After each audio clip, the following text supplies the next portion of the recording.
kekacauan fisik alam semesta. Di ayat keempat, topik ini beralih kepada kekacauan secara psikis, di mana makhluk-makhluk yang ada di bumi ini pun ikut mengalami kekacauan ya, secara mental.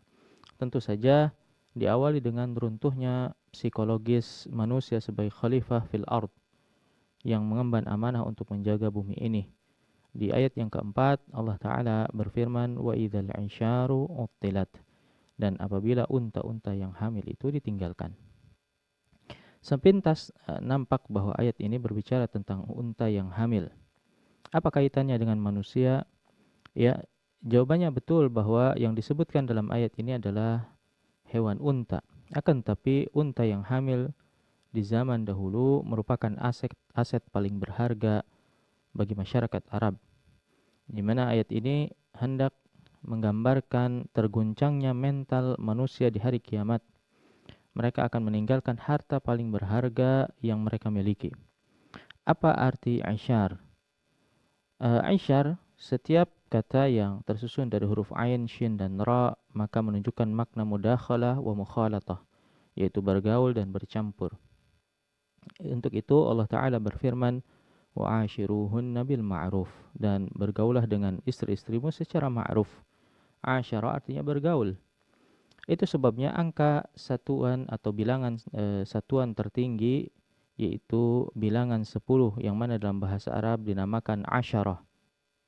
Mengapa? Karena bilangan ini terbentuk dengan cara mencampur bilangan satuan yang lainnya, yaitu 1 tambah 9, 2 tambah 8, 3 tambah 7, 4 tambah 6, 5 ditambah 5. Maka bilangan 10 ini dianggap dengan bilangan yang sempurna karena ia bisa tersusun dari bilangan satuan manapun. Itu pula sebabnya golongan atau kelompok yang memiliki visi misi yang sama, yang dengannya setiap anggota ini terhubung satu sama lain, disebut dengan ma'syar. Di mana Allah Ta'ala berfirman, ya ma'syaral jinni wal ins, wahai segenap atau kelompok atau golongan jin dan manusia. Dan suami ya, juga di dalam bahasa Arab dinamakan ashir. Tatkala Rasulullah SAW ditanya mengapa penghuni neraka itu kebanyakan dari golongan perempuan, maka beliau pun menjawab, inna kunna tukthirnal ashir, inna kunna tukthirnal la'na wa takfurnal ashir. Ya, hal ini disebabkan karena kalian, yaitu wahai kelompok perempuan, banyak melaknat dan banyak mengkufuri suamimu. Maka suami beliau sebut dengan ashir karena ialah sosok yang paling banyak bermuamalah dengan istrinya, yang dengannya kondisi sang istri ini menjadi sempurna. Maka dari itu Rasulullah SAW tidak menyebutnya dengan zauj, akan tapi dengan ashir, dalam rangka mengingatkan jasa para suami. Demikian pula teman dekat disebut dengan ashir dalam Al-Quran, di mana Allah Ta'ala berfirman, yad'u min dunillahi ma la yadurruhu wa ma la yanfa'uh. Ya, ia menyuruh selain Allah sesuatu yang tidak dapat memberi mudarat dan tidak pula memberi manfaat.